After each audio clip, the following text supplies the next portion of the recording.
بسم اللہ الرحمن الرحیم. السلام علیکم ناظرین, میں ہوں آسمہ شرازی. پروگرام ہے فیصلہ آپ کا. اسلام آباد میں ظاہر ہے کہ سیاست اس وقت جو ہے وہ اپنے عروج پہ ہے. اسمبلی کے آخری دن ہیں. تقریباً تمام ہی پارلیمنٹ یہاں پہ موجود ہے. تیزی سے, بہت تیزی سے بل بھی پاس ہو رہے ہیں, بل واپس بھی ہو رہے ہیں, اور اسی طرح سے جو پاکستان کی جو ویسے پالیٹکس ہے اس کے اندر بھی بھونچال ہے. ویکینڈ کے اوپر چیئرمین تحریک انصاف عمران خان صاحب گرفتار ہوئے, اٹک جیل میں منتقل ہوئے, اور اب ان کے لیے جو مقدمہ ہے یا ان کی جو اپیل ہے وہ دائر کر دی گئی ہے لاہور ہائی کورٹ میں بھی, اور سپریم کورٹ میں بھی ان کی اپیل جو ہے رہائی کے لیے یا ان کے مقدمے کی دوبارہ اس فیصلے کو کالعدم کرنے کے لیے وہ دائر ہو چکی ہے. آج ملاقات بھی ہوئی نعیم حیدر پنجوتھا صاحب جو کہ چیئرمین تحریک انصاف کے وکیل ہیں, ان کی چیئرمین تحریک انصاف سے, اور اس کے بعد انہوں نے آ کے کچھ باتیں کی, کچھ ان کا پیغام جو ہے وہ پہنچایا, اور اس میں انہوں نے کہا کہ وہ ڈی کلاس میں رکھیں یا سی کلاس میں رکھیں, لیکن ان کو جو ہے وہ اپنے ڈٹے رہیں گے اور اپنی بات پہ قائم رہیں گے.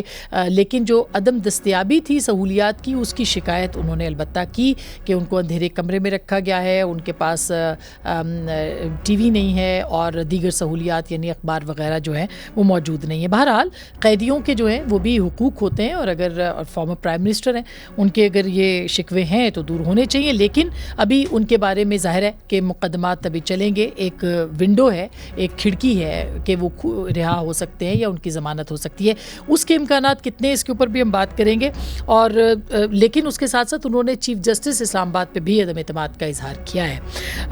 پھر اس کے ساتھ ساتھ یہ بھی آپ دیکھیں کہ آج پیمرا کا جو ترمیمی بل تھا اس کو بھی واپس لے لیا گیا. اس کے اوپر بھی بہت سارے اعتراضات تھے, موجود تھے, لیکن جو جس طرح سے آج کمیٹی میں اچانک وزیر اطلاعات نے فیصلہ لیا, اور اس سے 2-3 دن پہلے مختلف اعتراضات سامنے آ رہے تھے, وہ بھی ایک اچنبے والی بات ہی سمجھی جا رہی ہے کہ کیوں اس بل کو واپس لیا گیا ہے.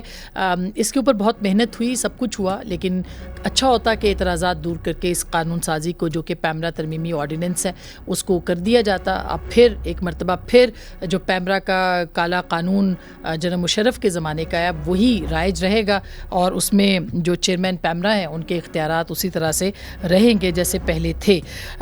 آج بلاول صاحب نے بہت اہم خطاب کیا ہے, اور اس سے پہلے کہ میں نگران سیٹ اپ کے حوالے سے آؤں کہ کیا کیا معاملات چل رہے ہیں, بلاول صاحب نے بہت امپورٹنٹ آج آخری پارلیمنٹ سے خطاب, یعنی کہ اس پارلیمنٹ کا آخری خطاب جو ہے وہ انہوں نے کیا. اس میں انہوں نے بہت اہم نکات اٹھائے ہیں. یہ تسلیم کیا ہے کہ پچھلے 15-16 ماہ کے اندر اداروں کو وہ اپنے دائرے کے اندر کام کرنے پہ مجبور نہیں کر سکے, یعنی کہ پارلیمانی سیاسی جماعتیں جو ہیں ان کو مجبور نہیں کر سکیں. کچھ وے فارورڈ کی بات کی, کچھ میثاق جمہوریت کی بات کی, کچھ انہوں نے دیگر باتیں کی ہیں, وہ میں آپ کو سنوانا چاہتی ہوں, اور اس کے بعد پھر نگران سیٹ اپ کی تشکیل کے حوالے سے جو ہے وہ بات کریں گے. بہرحال ابھی شاید دیر ہے چلانے میں کیونکہ تھوڑی دیر پہلے ان کا خطاب ہوا تھا.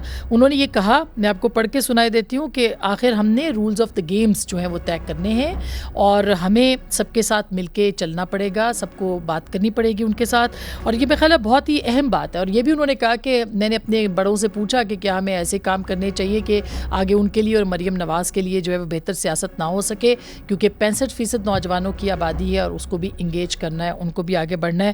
میرا خیال ہے کہ یہ بڑی ریزنیبل بات ہے, لیکن وہ وے فارورڈ کی بات کر رہے ہیں, وہ نئے رولز آف دی گیمز کی بات کر رہے ہیں. وہ پھر کہہ رہے ہیں کہ الیکشن سے پہلے بات چیت ہونی چاہیے تاکہ پھر جب انتخابات ہو جائیں اور چیئرمین تحریک انصاف بھی باہر آ جائیں تو پھر گھراؤ جلاؤ یا پھر دھرنے کی سیاست جو ہے وہ نہ ہو. تو وزن ہے ان باتوں میں, کیا مفاہمت کو آگے بڑھانا پڑے گا, اور کیا یہ مائنس چیئرمین تحریک انصاف یہ بات چیت ہوگی یا ہو سکتی ہے, اس کے اوپر بات کریں گے. نگران سیٹ اپ کے اوپر مختلف نام جو ہیں وہ اس وقت گردش میں ہیں. حفیظ شیخ صاحب کا نام بھی اس میں آ چکا ہے, تصدق جیلانی صاحب کا بھی, مخدوم احمد محمود صاحب کا نام بھی پیپلز پارٹی کی طرف سے کہا جا رہا ہے کہ سجیسٹ ہوا ہے, لیکن سب یہ اسپیکولیشن ہے جب تک کہ کچھ فائنل نہیں ہوتا. ظاہر ہے کہ فائنل کرنا ہے اور 3 دن رہ گئے ہیں, 3 نام دینے ہیں وزیر اعظم کو, یعنی اتحادیوں کو مل کے, اور اس کے ساتھ ساتھ جو ہے وہ جو اپوزیشن ہے اس کو بھی, اور وہ نہیں کریں گے تو پارلیمانی کمیٹی, اور اگر وہ بھی نہیں کر پائیں گے تو الیکشن کمیشن کے پاس یہ معاملہ جائے گا. ہوگا کیا پاکستان کی سیاست کا نقشہ جو ہے وہ بالکل بدل چکا ہے؟ کیا جو تحریک انصاف ہے اس کا مستقبل کیا ہوگا ان کے چیئرمین کی گرفتاری کے بعد, اور کس طرح سے انتخابات کی طرف بڑھا جائے گا؟ جو نئے رولز آف دا گیم ہیں وہ کیا ہو سکتے ہیں؟ اس کے اوپر آج کے اس پروگرام میں بات کریں گے. ہمارے ساتھ موجود ہیں شعیب شاہین صاحب جو کہ لائر ہیں, چیئرمین تحریک انصاف کے اور پاکستان کے بھی معروف لائر ہیں. بہت بہت شکریہ آپ کی تشریف آوری کا. محترمہ ناز بلوچ صاحبہ پاکستان پیپلز پارٹی کی رکن قومی اسمبلی ہیں, ابھی پارلیمنٹ سے اٹھ کے آئی ہیں, اور ان سے بھی پوچھیں گے کہ کیا کیا قانون سازی جو ہے وہ اور ابھی رہ گئی ہے جو اگلے 2 دن میں ہونی ہے. اور تھوڑی دیر میں خرم دستگیر خان صاحب بھی ہمیں جوائن کریں گے, پاکستان مسلم لیگ نواز کے سینئر رہنما ہیں اور اس کے ساتھ ساتھ وفاقی وزیر بھی ہیں. تو سب سے پہلے شعیب صاحب آپ کے پاس میں آنا چاہتی ہوں کہ یہ جو چیئرمین تحریک انصاف کی جیل کا معاملہ ہے یا ان کو اٹک جیل میں منتقل کیا گیا ہے, انہوں نے جو اپنے وکیل کو کہا ہے وہ مطمئن نہیں ہے جو ان کو سہولیات جو ہیں وہ دی گئی ہیں. آپ لوگوں نے سپریم کورٹ سے بھی رجوع کیا ہے اور لاہور ہائی کورٹ سے, کیا امکانات ہیں ان کی رہائی کے؟ دیکھیں, رہائی کے لیے تو ہم نے ابھی سپریم کورٹ میں تو مین پٹیشن فائل کی ہے, لیکن جو اصل پٹیشن فائل ہوگی وہ کل ہوگی, کیونکہ آج ہمیں ڈیلے کرایا گیا. آج کا دن بھی ہمیں 2 بجے کے بعد وکالت نامہ سائن کرا کے دیا گیا, اور کل بھی ہم نے پوری کوشش کی, کیونکہ لیگل رائٹ ہے ایک ملزم کا, ایک سابق وزیر اعظم ہے, کہ ان کو کم سے کم لیگل ٹیم کو وہ کاغذات وکالت نامہ تو سائن کر دیں. وہ نہیں ہونے دیا, نہ ملنے دیا, نہ وکالت نامہ سائن ہونے دیا. آج بھی صبح 10 بجے کا کہہ کے 2-2:30 بج گئے وکالت نامہ سائن کراتے کراتے, اس لیے ہمارا ٹائم گزر گیا تھا, ہم پٹیشن فائل نہیں کر سکے. دیکھیں, جو ارسپیکٹیو کہ ایک متعصب جج نے جو فیصلہ کیا ہے, لیکن اس میں اڈیالہ جیل کا ذکر ہے کہ اس میں رکھیں. بھائی اڈیالہ جیل ہی ہے جو اسلام آباد کے ذریعے سے ان کے ملزمان کو جو قیدی ہوتے ہیں ان کو رکھا جاتا ہے. مجھے بتائیں, آپ اٹک لے کر کیوں گئے؟ صرف اس لیے کہ ایز پرائم منسٹر جو ان کو فیسلٹیز مل سکتی ہیں آئین اور قانون کے مطابق وہ نہ دی جائیں.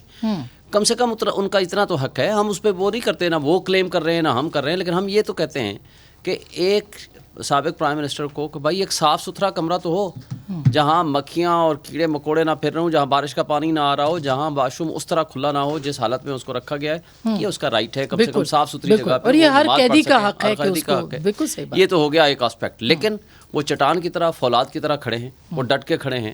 حقیقی آزادی کی جنگ جس طرح انہوں نے آغاز کیا تھا وہ لڑ رہے ہیں, ارسپیکٹیو کہ ان کو آپ نے بند کر کے, کل کا الیکشن رزلٹ بھی آپ نے دیکھ لیا. یہ جو کہا جاتا تھا کہ جناب ان کو بند کر دیں گے, لیول پلینگ فیلڈ ہو جائے گی, وہ بند ہو جائیں گے اور باقی لوگ سب آزاد ہوں گے, باقی سارے مقتدر طبقے, حلقے, سب جماعتیں ایک طرف, وہ سب نے دیکھ لیا. کل وہ والی سیٹ تھی جو ہم پچھلی دفعہ 1300 ووٹوں سے ہارے تھے, کے پاس تھی تحصیل کی, 1300 ووٹوں سے ہارے تھے. آج ہم 700-800 ووٹوں سے جیتے ہیں, یعنی پریکٹیکلی 1900 یا 1950 ووٹوں کا فرق ہے. حویلیاں والا بھی جو شخص جیتا ہے وہ ہمارا ہی. اچھا, اس کا جو رزلٹ ہے نا, اس کے اندر وہ 15,000 سے زائد ووٹ اگر وہ مل جاتے این پی, وہ تو جیت جاتے. 15,000 سے زائد ووٹ لیے ہیں جے یو آئی ایف نے, 20,000 لیے پی ٹی آئی نے. ایسا ہوا نہیں کرتا. ہر کینڈیڈیٹ کا اپنا ذاتی ووٹ 4,000 این پی کا ہے. یہ لڑ لینا اکٹھے ہو کے. ہم تو کب کہتے ہیں, ہم کہتے ہیں کہ یہ سارے اکٹھے ہو کے, مگر آپ کا وہ بات ہے کہ بیانیہ جو ہے وہ ابھی تک وہی ہے جو کہ جی آپ اکٹھے ہو کے یہ الیکشن لڑیں. یہ سی سی آئی کو غیر آئینی ان کانسٹیٹیوشنل جو سی سی آئی ہے جس میں 2 چیف منسٹر بیٹھ نہیں سکتے تھے وہ بیٹھے.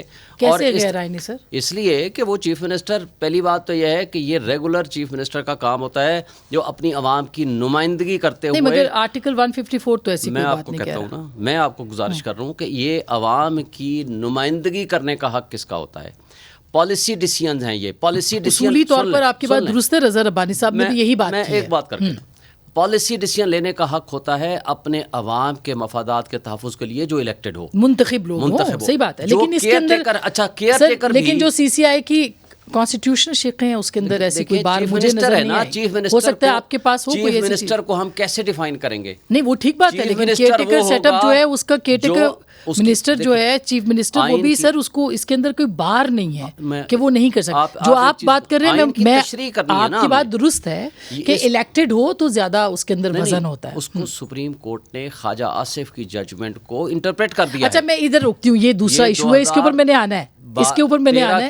اچھا خرم صاحب نے بھی ہمیں جوائن کر لیا. اس سے پہلے کہ میں خرم آپ سے کے پاس ہوں, میں خرم صاحب کے پاس آتی ہوں. گورنمنٹ جو ہے وہ اس وقت کابینہ کے رکن ہے. یہ سی سی آئی پہ بھی بات کرتی ہوں. پہلے تو اٹک جیل کے اندر جو ہے وہ تحریک انصاف کے چیئرمین وہاں پہ بند ہیں, ان کو سہولیات نہیں دی جا رہی. کیا آپ لوگ بھی وہی کرنا چاہتے ہیں جو کہ ان کے دور میں آپ الزام لگاتے تھے کہ آپ کی لیڈرشپ کے ساتھ ہوا؟ نہیں, یہ قانون تو عمران خان نے بنوایا تھا کہ کسی کو اے اور بی کلاس نہیں دی جائے گی. ان کی اپنی حکومت کا بنایا ہوا قانون ہے. یہ قانون ہے باقاعدہ پنجاب اسمبلی کا بنایا ہوا قانون ہے. اور وہ تو ان کا یہ خیال تھا کہ یہ سبق ہم سب کے لیے ہے کہ جو گڑا ان کا یہ خیال تھا کہ وہ ہمارے لیے کھود رہے ہیں. نہیں خرم صاحب, یہ بھی قانون بنا دیا گیا تھا کہ جی یہ کسی کو جو ہے ریگولیشن میں ترمیم کر دی گئی تھی. اچھا کہ وہ جو تھا کہ جی کوئی جو بھی آپ کو پتا ایک زمانے میں تعلیم کے اوپر ہوتا تھا کہ جی آپ کو بہتر کلاس ملے گی, تو وہ انہوں نے اس کی ترمیم کر دی تھی. تو لہٰذا اور وہ تو خود کہنے والے تھے کہ دو نہیں ایک پاکستان ہونا چاہیے اور سب کو برابر ہونا چاہیے.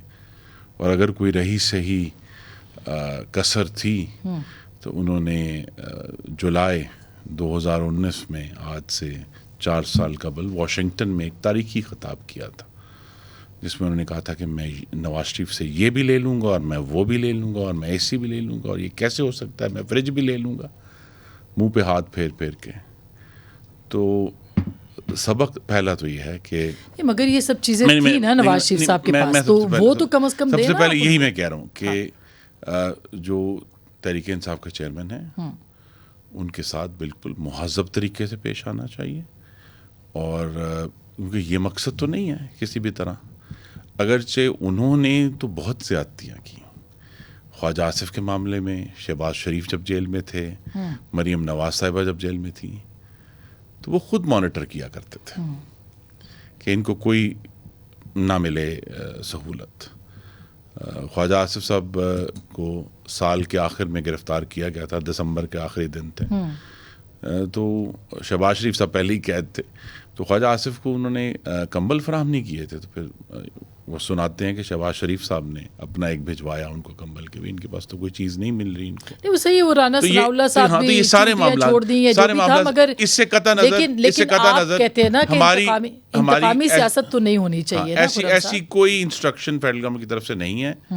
اور اگر کوئی ایشوز ہیں تو جس طرح آپ قانون میں لکھا, اور اس کی وضاحت بھی کی گئی کہ آپ نے عدالت میں آ کر عدالت کی اجازت سے آپ کو بہتر کلاس ملے گی, تو وہ آپ لے لیں. آپ عدالت میں آئیں اور کہیں کہ ہمیں بہتر ہم سے سلوک کیا, جو قانون ان کا بنایا ہوا ہے جس کا اطلاق ان پر ہو رہا ہے. اور اگر ان کا اپنا بنائے ہوئے قانون کا اطلاق ان پر ہو رہا ہے تو پھر زیادہ اس پر احتجاج کرنے کی بجائے جو قانونی طریقہ ہے, دیکھیں یہ نہیں ہو سکتا کہ آپ بیک وقت کہیں کہ جی 42 پیشیاں ہوئی ہیں, 39 میں نہیں آؤں گا, اور جب فیصلہ ہے تو کہیں جی ڈیو پروسیس ہی نہیں ہوا.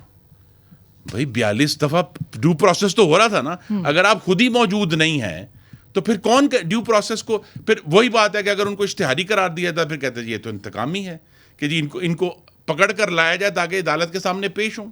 تو اب یہ سارے ایشوز مگر خرم صاحب کتنے وزرائے اعظم جائیں گے اس طرح سے, یہ بھی تو دیکھیں نا, ایک وزیر اعظم, دوسرا وزیر اعظم, پھر تیسرا وزیر اعظم. یہ انہوں نے ایک نئی مثال قائم کی ہے چیئرمین تحریک انصاف نے, کہ وہ تحفے جو ان کو ریاست پاکستان کے ایک عمائد میں سے ایک ہونے کی وجہ سے دیے گئے تھے, انہوں نے تو اس کا باقاعدہ سودے بازی کی ہے, کاروبار کی ہے. وہ تو کہہ رہے کہ سب نے بیچے ہیں, نہیں سب کے اوپر الزامات ہیں اس طرح. جنہوں نے بیچے ہیں اور اس کو ڈکلیئر نہیں کیا, یہ اب ایک نئی مثال قائم ہوئی ہے قانون میں فیصلوں کے ذریعے, تو اس پر ان سب کو اصل کیس مس ڈکلیریشن کا ہے. جی اصل کیس بیچنا پرابلم نہیں ہے آپ کے خیال. اچھا نہیں, دیکھیں وہ سرکاری عہدے جو کسی ریاست نے آپ کو دیے ہیں, دیکھیے بعض روٹین میں آتے ہیں, مطلب کوئی وفد آیا آپ کو مل گئے, لیکن جو ذاتی طور پر کسی سربراہ نے آپ کو دیے ہیں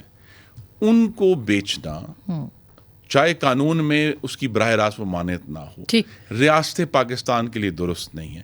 اسی لیے ایک زیادہ باوقار اور شفاف طریقہ وہ ہے جو آپ کو آج وزیر اعظم ہاؤس میں نظر آتا ہے, کہ وزیر اعظم ہاؤس میں اب شیشے کی الماریاں ہیں جہاں وہ تمام تحفے نام کے ساتھ اب